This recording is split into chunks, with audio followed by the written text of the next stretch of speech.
to say Jimmy Butler, or should I say, is Jimmy Butler a number one player, or is he the number one option on a title team? In my opinion, of course he is. I just think he needs a star player.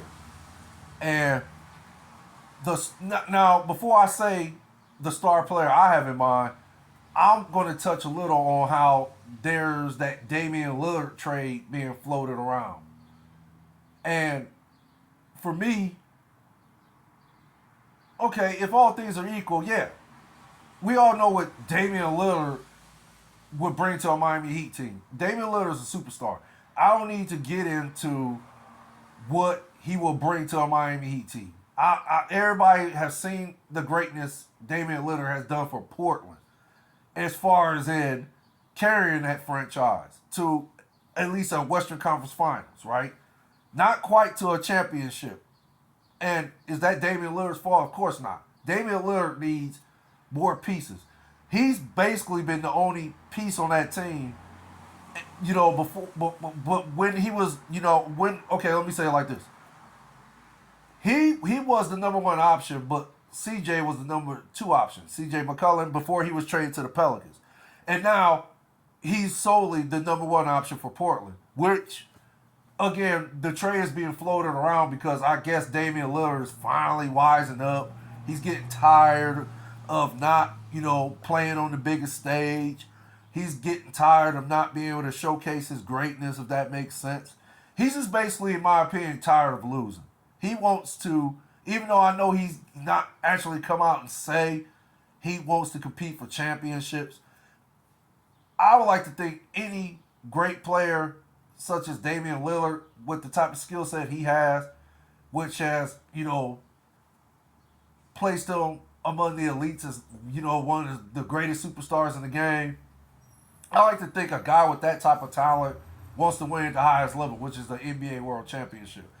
So, yeah, even though Damian Lillard has not come out and said that, yeah, I like to think, yeah, deep down inside, he wants to win a championship. He wants to at least solidify his career, his legacy, as, one of the greatest to ever win a championship.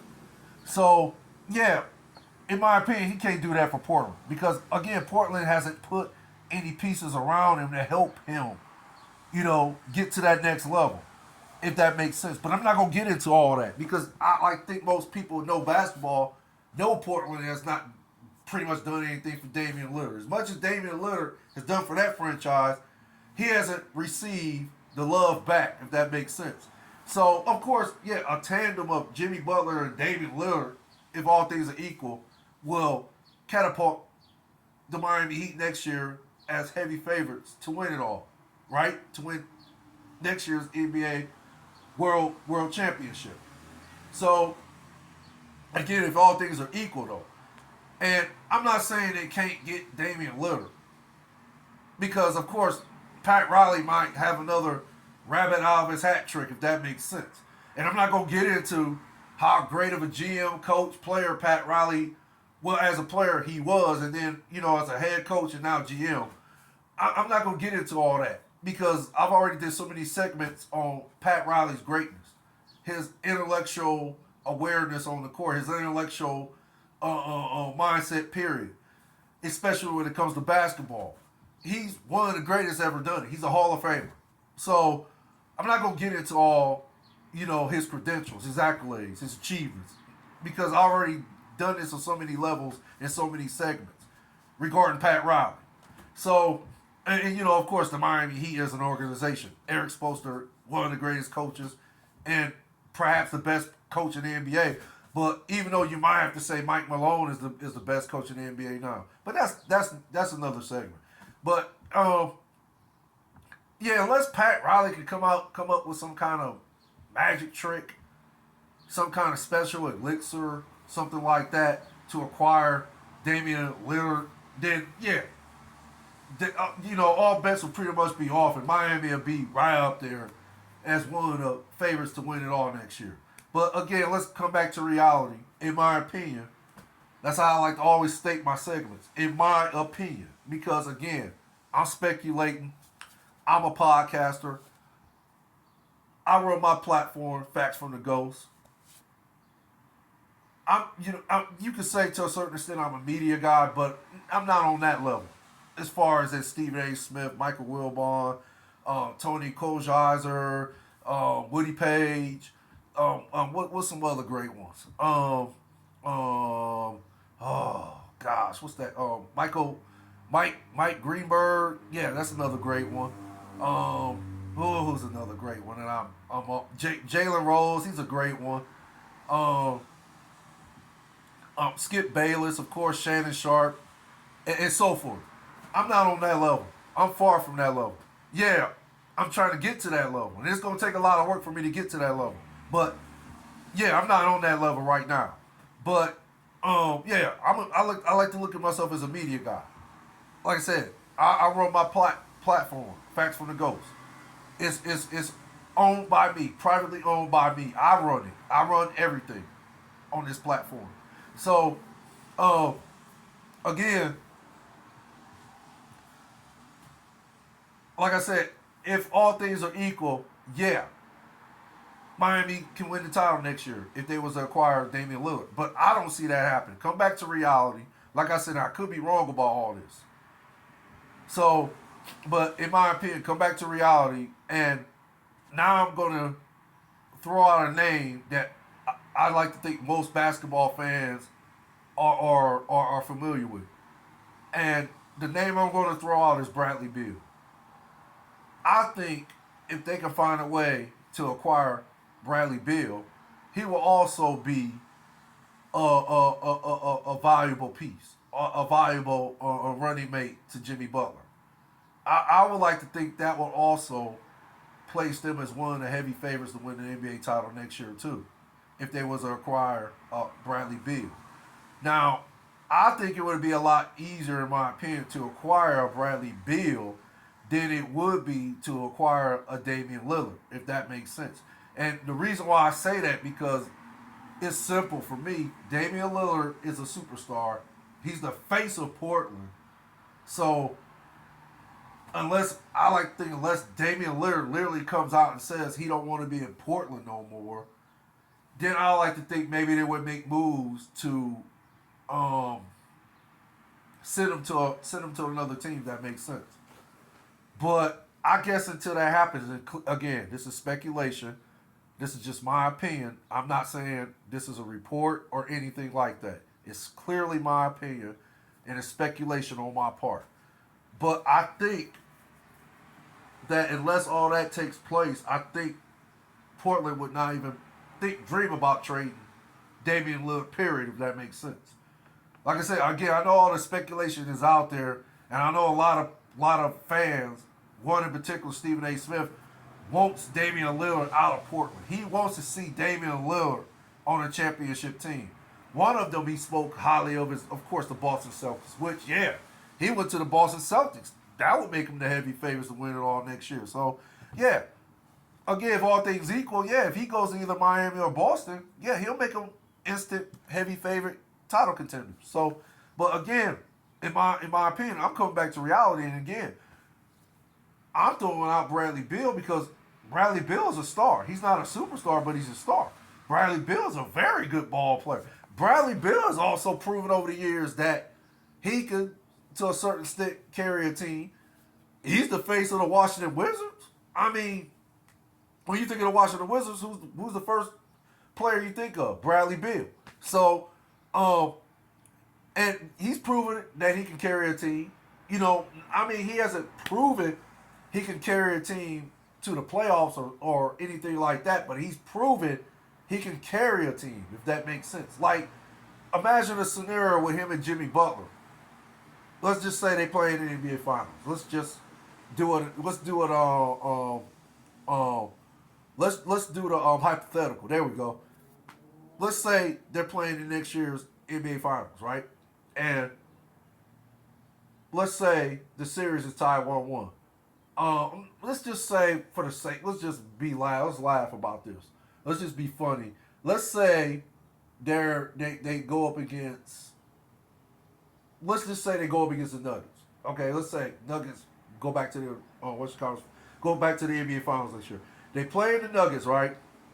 Let's say the series is 1-1. Nuggets got home court advantage, of course, again. So, okay, let's say the series is 1-1 like it was this year. Okay, now we go back. Miami has a home court. Now let's look at it and say instead of Miami losing the last losing the losing let's just say losing on their home floor. They lost the last two games on their home floor, right? Okay. So, but let's say it's a scenario where now if you watch the games closely, of course Jimmy Butler wasn't playoff Jimmy, right? Of course. But if you watch Jimmy actually play, it looked like he was either tired, ran out of gas, or he was suffering from the ankle injury that he sustained against the Knicks series, right? So yeah, could he have been hampered by it? Was he in a lot of pain? Did it gosh, what's that word I'm looking for? Did it hinder his progression? Did it hinder his ability? That's what I'm trying to get at. Did it hinder his ability to perform at the highest level, which he was performing until the injury, right? So, let's say, yeah, he's having, not playing playoff Jimmy Ball. Now you got a Bradley Beal, though, who can put the ball in the basket just as good as Jimmy Butler. Now, is he Bradley Beal on Jimmy Butler's level? No, he's not. But the best Bradley Beal's best attribute is he can shoot the ball, and he can create his own shot. So you got a guy like this, and I like to think Bradley Beal is this year I like to think he averaged over 20 points a game. I could be wrong. I got to check my notes, but Bradley Beal is capable of giving you on a good night 30 points, and on a great night he'll give you about 50, right? I've seen Bradley Beal do this numerous occasions. So you got a guy like this on your team now. So the focus can't be on Jimmy Butler. The focus got to also be on Bradley Beal. So it's almost like the focus couldn't just be on Jokic in this year's finals. And yeah, in my opinion, this is one of the reasons why Denver won this year's NBA championship. Because you couldn't put all the focus on Jokic because he had Jamal Murray, he had Aaron Gordon, he had what's that other? Kentavious Pope, he had Bruce Bowen, and he had what's the other guy? Michael Porter Jr., Jeff Green, and what's that other guy? Oh man, Christian Braun or something like that. He had now look at the guys I just named. These dudes I just named are very good basketball players, right? These dudes can pretty much fit on any championship team. So this is what Jokic had as his teammate, and Butler. Now keep in mind we don't have Bradley Beal. I'm not talking about Bradley Beal now. I'm talking about and keep this in mind. No, the teammates Butler had were phenomenal. Gabe Vincent, Caleb Martin, Kevin Love, what's the other guy? Gosh, what's his dang name? I think his name is Matt Strus or something like that. Matt Strus? No, I don't think it was Matt. Gosh, is it Dan Strus? Gosh, I gotta look his name up. But the guy Strus, they had him, and who's the other guy? Okay, of course, Bam Adebayo. We know he a beast. So Butler had a good enough team to win the title this year. I mean, geez, look, they ran through Milwaukee, ran through the Knicks, ran through Boston. So you're gonna tell me that Butler's teammates wasn't great too? Again, the difference in this series for me was Denver's role players were just slightly better. And they were tall. I mean, goodness. Michael Porter Jr., I think, is 6'10". Aaron Gordon is 6'10". And you put these little guards like Gabe Vincent, Caleb Martin, and the Strus guy, you put these type of guards on these dudes, all they were doing, every time these dudes was guarding, they were posting them up. Or they were taking them off dribble, or they were cutting, getting, running and cutting, getting open layups, getting dunks and so forth. And plus they were running the court. So, I mean, getting wide open 3-point shots and so forth. So, but again, I think if they would have had a Bradley Beal this series, it would have changed the dynamics because you have to guard Bradley Beal. Again, Bradley Beal on a good night can give you 30. On a great night, he's going to give you at least 50. So you can't let a guy like that go unnoticed. Or you cannot leave this guy open. You have to guard him because he's going to light you up. So I think a backcourt tandem of Jimmy Butler and Bradley Beal will be a good fit. And I think that will also place them as one of the heavy favorites to win the NBA title next year. And again, for me, like I said, Bradley Beal is a star. That's why I feel that way. Bradley Beal is capable of carrying a team. Not on a level that Jimmy Butler did in this year's playoffs and what his resume has said he's done in the past. No, Bradley Beal can't do it on that level, but Bradley Beal can carry a team. And I really feel that's all Jimmy Butler needs is a player like that. I don't think he needs another superstar because I think Bradley Beal as a star is good enough, is adequate, in my opinion. I just really feel that if they were to acquire a Bradley Beal, it'll be sufficient for them for the Heat. It'll boost up their title chances tremendously, if that makes sense.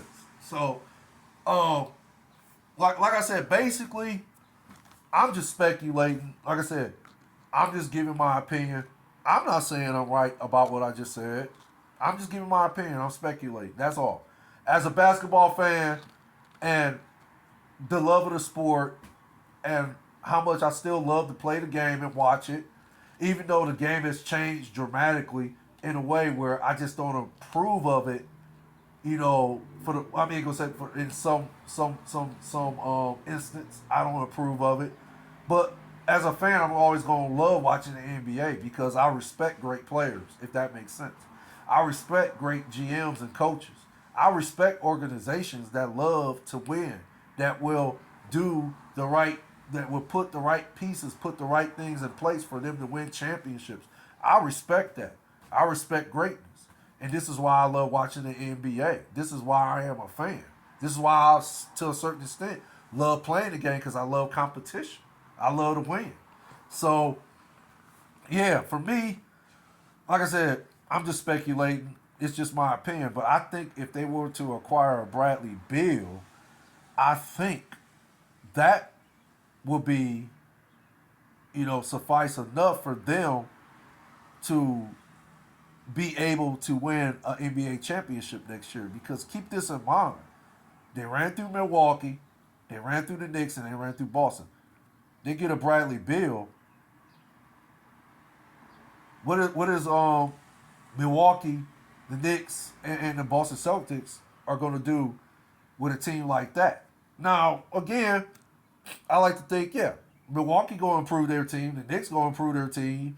Boston going to improve their team. So, I mean, hey, not saying if they were to get Bradley Beal, it would be a foregone conclusion that the Miami Heat would be NBA champions next year. But I'm just saying, with Bradley Beal and Jimmy Butler in the backcourt, it will place them as one of the heavy favorites to win the NBA championship next year. That's just my opinion. That's my speculation. I appreciate the views. If you like this video, like it. But again, I appreciate the views more. Y'all take care. Stay blessed out there. Be safe. You and your families. Fact from the Ghost. DJ Lottie Dottie. One love. Later.